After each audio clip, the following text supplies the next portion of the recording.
හරි දැන් අහගන්න පුතේ දැන් ගොඩාක් දරුවෝ හරි ගොඩාක් දරුවන්ට මේ විභාග ලං වෙද්දී හරි සහ විභාග කටයුතු කරගෙන යද්දී එන ප්‍රශ්න පොදු ප්‍රශ්න කීපයක් තියෙනවා හරි ඒක තමයි එකක් පාඩම් කරන්න හරි ඒ කියන්නේ පාඩම් කරාට මතක හිටින්නේ නැහැ කියලා කියනවා ඊට පස්සේ තමයි තමන් ආස විෂයන් කරන්න නෑ ඒ කියන්නේ තමන් ආස විෂයන් ටික නෙමෙයි ඔක්කොම තමන්ට ඉගෙන ගන්න තියෙන්නේ හරි ඊට පස්සේ පාඩම් කරන විදිහක් නෑ හරි ක්‍රමයක් නෑ හරි ඔය වගේ බහුතර ප්‍රශ්න කීපයක් තියෙනවා හරි එතකොට ඔය ප්‍රශ්න කිහිපය ගැන කතා කරද්දී හරි දැන් මේක මම විශේෂයෙන්ම පදනම් කරගන්නේ අපොස සාමාන්‍ය පෙළ ලියන මගේ දරුවෝ ටික වෙනුවෙන් තමයි මම මේ දේ ප්‍රධාන වශයෙන්ම කතා කරන්නේ හරි ඔයගොල්ලෝ හිතන්න මේ ගොඩාක් දෙනාගේ තියෙන මතයක් තමයි අපොස සාමාන්‍ය පෙළ විභාගය කියන එක හරි විභාගේ ලඟ වෙලා මොනවා හරි ටිකක් ගැට ගහගෙන ගිහිල්ලා විභාගෙට ගිහිල්ලා ගොඩ දා ගන්න පුළුවන් කියන එක හරි කිසිම ප්‍රශ්නයක් නැහැ කරන්න පුළුවන් කිසිම ප්‍රශ්නයක් නැහැ හැබැයි මොකක්ද තියෙන අවුල ඔයගොල්ලෝ ගොඩක් දැකලා ඇති එහෙම ගේමක් ගහගෙන විභාග කරගන්න දරුවෙක්ට හරි එයා එතනින් එහාට උසස් අධ්‍යාපනයට ගියාම එයා ඇන හිටිනවා මොකද්ද වෙන්නේ ඇන හිටිනවා ඇයි මෙයා මෙතනදී හරි ක්‍රමයක් පුරුදු වෙලා නැහැ පාඩම් කරන්න හරි එතකොට ඒ ලෙවල් වලට ගියාම අපිට ඒ දේ කරන්න අමාරුයි එතනින් උසස් අධ්‍යාපනයට ගියාම ඒ දේ කරන්න අමාරුයි ඒක නිසා ඕගොල්ලෝ හැදෙන්න ඕනම තැන තමයි මේ අපොස සාමාන්‍ය පෙළ විභාගය කියලා කියන්නේ. හරි මෙන්න මේ ටික හොඳට අහගන්න. හරිද? ඕගොල්ලෝ විභාගයක් කරද්දී මේ ඕගොල්ලන්ගේ ජීවිත කාලය තුල ඉගෙන ගන්න කාලය තුල ලංකාව අධ්‍යාපනය තුල ප්‍රධාන විභාග තුනක් හම්බ වෙනවා. ශිෂ්‍යත්ව විභාගය, අපොස සාමාන්‍ය පෙළ, අපොස උසස් පෙළ. ඊට පස්සේ විශ්වවිද්‍යාල ප්‍රවේශයත් එක්ක විශ්වවිද්‍යාල ඇතුළේදී ඕගොල්ලෝ මුහුණ දෙන විභාග. හරි? මෙන්න මේ විභාග ටික විභාග විදිහට විතරක්ම හිතුවා. මේවා විභාග විතරමයි. හරි? මේවා අපි කරන්නේ නිකන් මේ ප්‍රශ්න පත්‍ර ටිකක් ලියලා පාස් වෙන්න විතරමයි. කියලා කෙනෙක් කවුරු හරි කියනවා නම් මගේ මතය අනුව ඒක වැරදි. හරි? එහෙනම් කොහොමද විභාගේ ෆේල් වෙන මිනිස්සේ ජීවිතේ ජය ගන්නේ? හරි? ඒතර විභාග පාස් වෙන සමහරු අවසානයේ ජීවිතය ජයගෙන නැහැ. හරි? ඒක වෙන්නේ කොහොමද? හරි? ඒකට එක එක්කෙනා එක එක නිර්වචන දෙනවා. ඒක හරි. හැබැයි මගේ මතය අනුව මට තියෙන අත්දැකීම අනුව මම ඔයගලන්ට දේවල් කීපයක් කියන්නේ. හරි. මේ විභාගයක් කියන්නේ පුතේ. අපිට පේපර් එකක් තියෙන ලකුණු ටිකක් එකතු කරගන්න තියෙන තැනක් වුණාට එතනදී අපේ මාස්ටර් ප්ලෑන් එක විසින් හරි අපි හැම කෙනෙක්ටම තියෙනවා මාස්ටර් ප්ලෑන් එකක්. ඒ කියන්නේ අපේ ඉරණම ලියවිලා තියෙනවා කියලා ඔයගොල්ලෝ කියන්නේ. හරි ඒක ලියවිලා තියෙනවා හැමෝටම. හරි අපේ මාස්ටර් ප්ලෑන් එක විසින් අපිව පරීක්ෂා කරන එක තැනක් තමයි ওই විභාග කියලා කියන්නේ. හරි මොකද ওই විභාගිකින් අපිට කරන්නේ මොනයම් හරි දෙයකට මේ මොනවා හරි දෙයක් අපි ළඟා කරගන්න අපිට කොච්චර කැප වෙන්න පුළුවන් අපිට කොච්චර වැඩ කරන්න පුළුවන් අපේ හිතේ කොච්චර හයියක් තියෙනවද කියන එක පරීක්ෂා කරන එක තැනක් තමයි ওই විභාග කියන්නේ. හරි ඔයාට අපොස සාමාන්‍ය පෙළ විභාගෙට විෂයන් 9ක් දීලා කියනවා මේ විෂයන් 9 ඔබ කරන්න ඕන. හරි මේ විෂයන් 9ට මෙන්න මේ ප්‍රතිඵල තමයි අපි දෙන්නේ. හරි හැබැයි ඒක ඇතුලේ හැංගිච්ච කතාව තමයි ඔය විෂයන් 9ට ඔයා කොච්චර මහන්සි වෙනවද කියන එක මත ඔයාගේ ප්‍රතිඵලය තීරණය වෙනවා සහ ඔයා මෙතනින් එහාට ජීවිතේදී මොනවා හරි දෙයක් කරද්දී මොනවා හරි දෙයක් ළඟා කරගන්න. හරි මොනවා හරි දෙයක් ළඟා කරගන්න කටයුතු කරද්දී ඔය හයිය ඔය කැපකිරීම ඔයාට කවදා හරි ජීවිතේ ඕන වෙන අවස්ථාවක් වෙනවා. ඒක ඕගොල්ලෝ හිතන්න පුළුවන් ඕගොල්ලෝ දැන් පොඩි ඕගොල්ලන්ට තාම තේරෙන්නේ නැහැ කියලා. හැබැයි පුතේ ඇත්තම කතන්දරේ. දැන් ලෝකේ ගොඩක් නිරාවරණය වෙලා තියෙනවා. ඕගොල්ලෝ තාක්ෂණයත් එක්ක ගොඩක් ගැටෙනවා. මේ අපේ අලුත් පරම්පරාව. මමත් ඕගොල්ලන්ගේ පරම්පරාවට පොඩ්ඩක් උඩින් ඉන්නවා. හරි? අපි තාක්ෂණයත් එක්ක ගොඩක් ගැටෙනවා. ලෝකේ ගොඩාක් දියුණු දේවල් තියෙනවා. හරි? ඒ හින්දා මේ හඬමිටි අදහස්වල අපි දැන් ඉඳපු කාලේ ඉවරයි. ඒවෙන් අපි එළියට එන්න ඕන. හරි? අපිව මේ පරීක්ෂා කරන තැනක් මේ විභාග කියලා කියන්නේ. ඔයාගේ ජීවිතේ මොකක් හරි ඔයා හිතන්න හැම කෙනෙක්ටම පෞද්ගලිකව තමන් ආසම දේවල් තියෙනවා. හරි? කවුරු හරි කෙනෙක් කියනවා තමන් ආසම දෙයක් ගැන කියලා. ඔයා මේ වීඩියෝ එක බලන කෙනෙක් ඔයා ආසම දෙයක් ගැන ඔයා හිතන්න. හරි? ආසම දෙයක් ගැන කියලා කියනවා. මේ දේ ලබා ගන්න නම් ඔයාට මෙන්න මේ දේවල් ටික කරන්න වෙනවා කියලා. හරි? හැබැයි කරන්න තියෙන දේවල් අමාරුයි. සමහර දේවල් තියෙනවා ඔයා කැමතිත් නැහැ කරන්න. හරි? ඒ වගේම අමාරුවෙන් හරි කරන්න වෙනවා. අර දේ ලබා ගන්න නම්. හරි? ඔයා කරන්නේ නැද්ද? ඔයා අනිවාර්යයෙන්ම කරනවා. හරි? අන්න ඒකයි කැපවීම කියන්නේ. ඒ කියන්නේ ජීවිතේ සමහර අවදිවලදී අපිට අවශ්‍යම දේ ලබා ගන්න, අපි කැමතිම දේට ළඟා වෙන්න, අපි අකමැති සමහර තැන් වලින් අපිට පාස් වෙන්න වෙනවා. අපි අකමැති සමහර පොයින්ට්ස් තියෙනවා. ඒවා අපි කොහොම හරි ජය ගන්න ඕන. ඒක කරේ නැත්තම් අපිට අපේ අවසාන ගෝල් එකට යන්න බෑ. හරි? ඒ හින්දා පුතේ ඕගොල්ලන්ගේ තියෙන විශේෂම අඩුපාඩුවක් සිහිනයක්, හීනයක්, ඩ්‍රීම් එකක්. හරි? මේ ඩ්‍රීම් කියන කතන්දර වලට එක නිර්වචන දෙනවා. සමහර කට්ටියට හිතේ කියන්න පුළුවන් අපිට කොහොමද ඩ්‍රීම් එකක් හදාගන්න අපි තාම පොඩි ඉන්නේ. හරි කමක් නැහැ. ඔයගොල්ලන්ගේ පොඩි වයසට ඔයගොල්ලන්ගේ තියෙන සමාජ අත්දැකීම් එක්ක සහ දැනුම එක්ක ඒ ඔයගොල්ලන්ගේ වපසරියත් එක්ක ඔයගොල්ලන්ට හීනයක් හදාගන්න පුළුවන්. ඔයගොල්ලෝ දන්න දේවල් එක්ක හරි ඔයාට යන්න ඕනයි කියලා හිතන පොඩි තැනක් හදාගන්න පුළුවන්. හැබැයි මෙහෙමයි. ඒක ගොඩක් සුවිශේෂී වෙන්න. කියන උදාහරණයක් විදිහට කිව්වොත් මම ඩොක්ටර් කෙනෙක් වෙනවා කියන එක හීනයක් නෙමෙයි. හරිද? හීනයක් කියන්නේ පුතේ අපි අතිශයින්ම ඇලුම් කරන හරි අපි අතිශයින්ම ඇලුම් කරන අපිටම ආවේනික වෙච්ච අපි ඒක වෙනුවෙන් මැරෙන දෙයක්. හරි? ඔයා ඩොක්ටර් කෙනෙක් වෙනවා කියන එක හිතනවා නම් ඔයාගේ හීනේ වෙන්න ඕනේ ඒක නෙමෙයි. ඔයා මොන වෛද්‍යවරයෙක්ද වෙන්නේ? මම මෙන්න මේ වගේ විශේෂඥ වෛද්‍යවරයෙක්. ශල්‍ය වෛද්‍යවරයෙක්. හරි ඉංජිනේරුවෙක් නම් වෙන්නේ ඔයාට ආසාව තියෙන ඉංජිනේරුවෙක් වෙන්න නම් මම මේ සිවිල් ඉංජිනේර කෙනෙක් වෙනවා. හරි? ඒ සිවිල් ඉංජිනේර මම කවදා හරි වැඩ කරන ආයතනය මොකක්ද? මම කරන්න හදන දේවල් මොනවද? අන්න ඒ වගේ සුවිශේෂී හීනයක් තියෙනවා හැමෝටම. හරි? ඒතකොට සමහර කෙනෙක් හිතන්න පුළුවන් අපි දන්න දේවල් එක්ක අපිට තාම එහෙම හීනයක් හදාගන්න තරම් තැනක් නැහැ. හරි ඒක හරි. ඒක සාධාරණයි.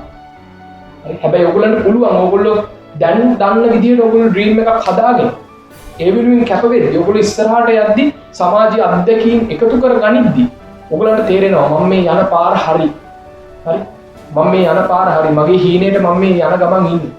හරි සමහර තැන්වලදී මම මෙතනදී වෙනස් වෙන්න ඕනේ පොඩ්ඩක්. මේ යන විදිහ හරියන්නේ නැහැ. හරි? අන්න ඒ වගේ දේවල් දැනෙන අවස්ථා තියෙනවා. හරිද? ඒකින්ද මම කියන්නේ හැමෝටම හරි හැමෝම මුලින්ම එක ඩ්‍රීම් එකක් හදාගන්න. තමන්ගේ අවසාන බලාපොරොත්තුවක් හදාගන්න. හරිද?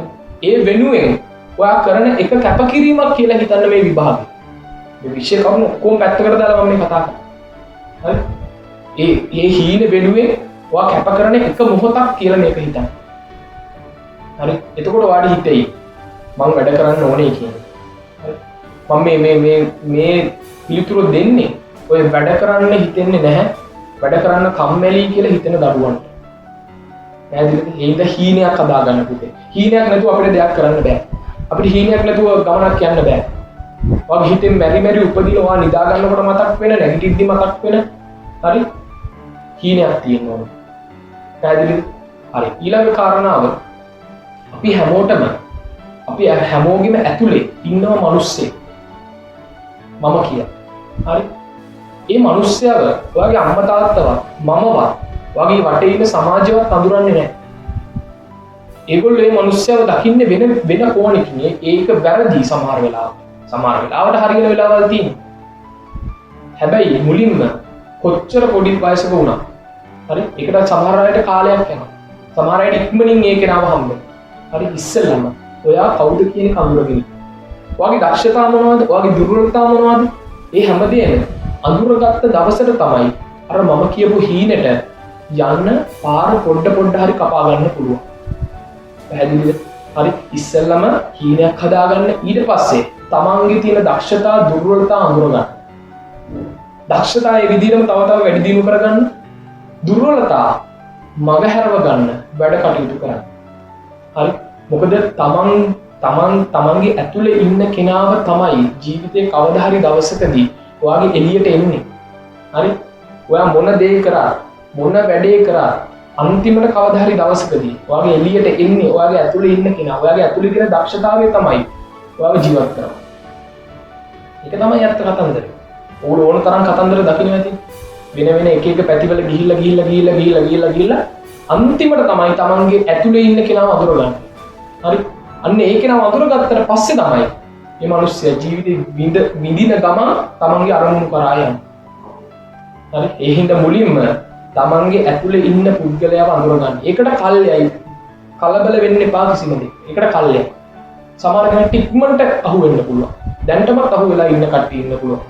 හරි? එහෙම දැන්ටමත් ඒක තේරිලා ඉන්න කට්ටිය ඉන්නවා නම් කරුණා කළා මොන දේ කරා මොන විභාගි කරා හරි මොන විෂයන් කරා ඒ දේ ටික ටික සංවර්ධනය කරන්න හිතේ තියාගන්න.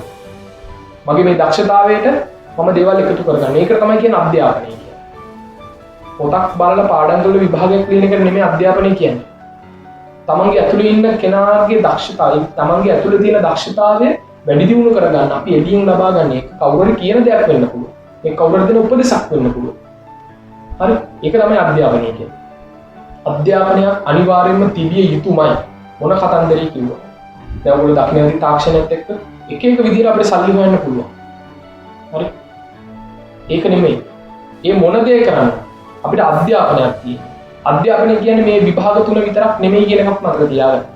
අධ්‍යාපනය කියන්නේ විභාග තුන කියන එක විතරක් නෙමෙයි. හරි? අධ්‍යාපනය කියන්නේ අර තමන්ගේ ඇතුලේ ඉන්න කෙනාව පෝෂණය කරන්න අවශ්‍ය දේවල් ටික. එයාට දෙන්න ඕන කැම ටික. මේ කැම ටික අපි මේ කන කැම වගේ නොවෙන්න පුළුවන්.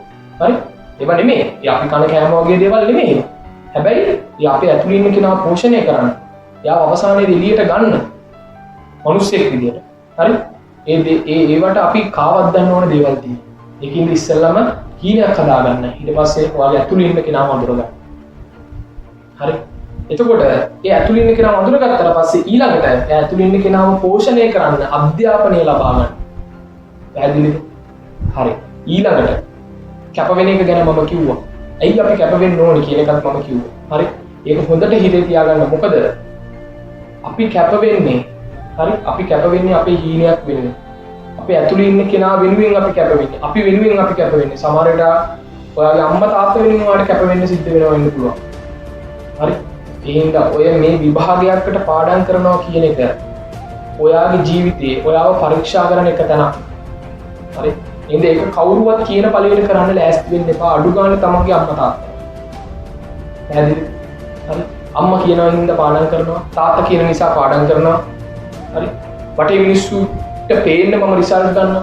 ඒක බොරු කතන්දර. කවුද එහෙම කියන්නේ? හරි? එහෙම අවශ්‍ය නැහැ. හරි? තමන්ගේ ඇතුලේ ඉන්න කෙනා ඕගොල්ලෝ පොඩි නෑ. හරි? ඕගොල්ලන්ට දෙයක් තේරෙනවා.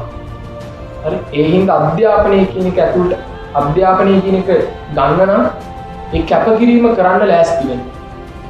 මොකද අද කරන්න නැති කැපකිරීමක් ඔයා හිතන්න එපා. ඔයා තව ජීවිතය අවුරුදු 5ක් ගිහිල්ලා කරයි කියලා.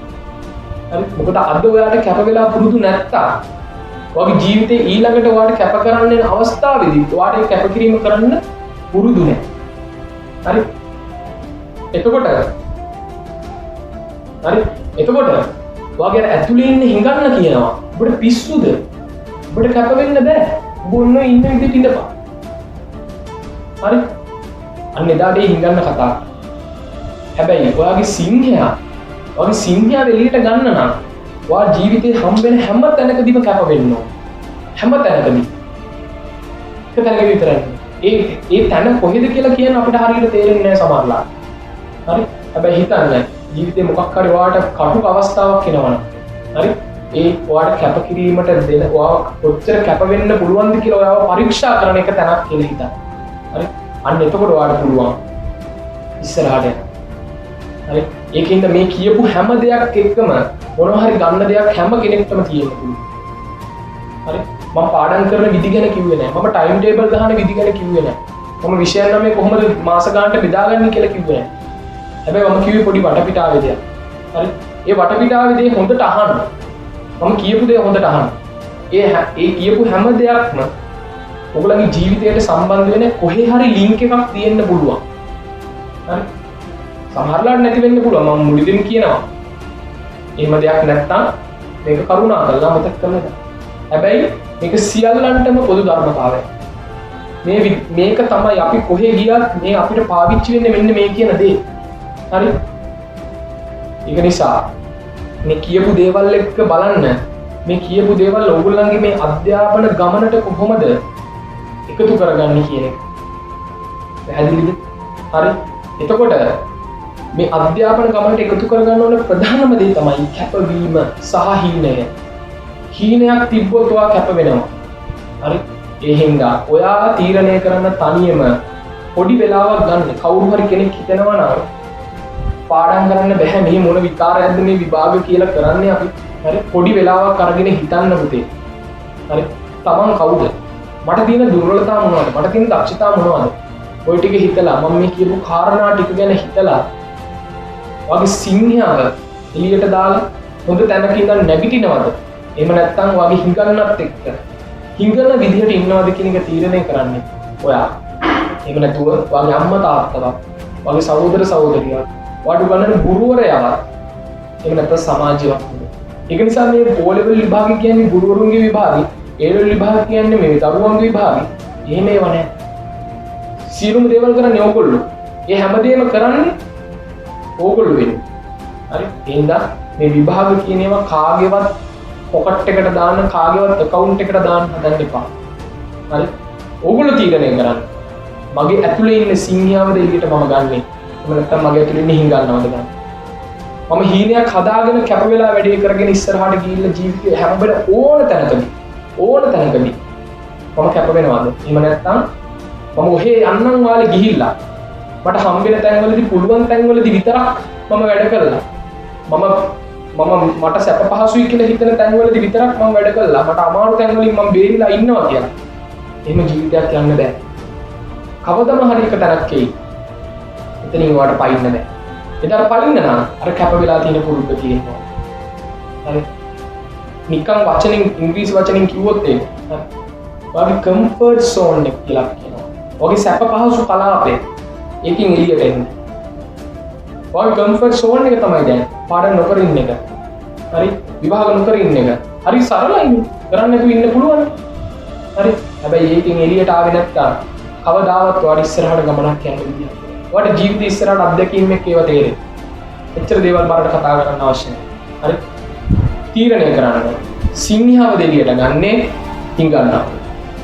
ඒක ඔබ